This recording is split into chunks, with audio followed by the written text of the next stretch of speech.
My praise. After receiving the call of great news, I was recalled with disappointment by you. I started to cry, but then I stopped. Emotions lifted high, only to be dropped.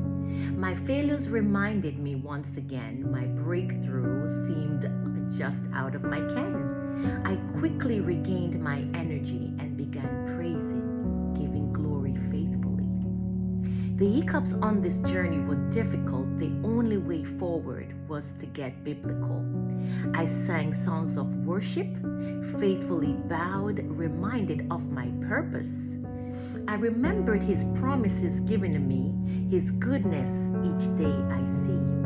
Everything happens in perfect timing. Weary from the mountain I was climbing. Waiting on the Lord seems hard to do when all hell in life broke loose.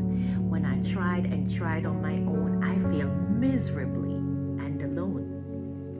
During those hard times, God was shown his salvation, grace, and love freely given. My zeal for the mission was driven. Every downfall became a reward. Every fight remained a faithful steward.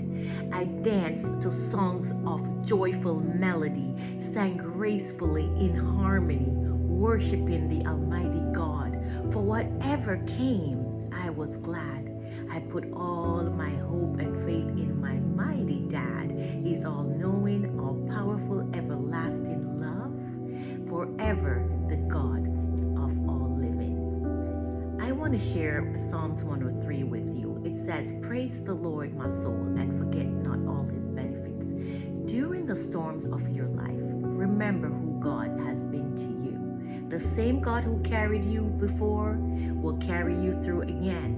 Storms don't last always. The wind will calm, the rain will stop, and the sun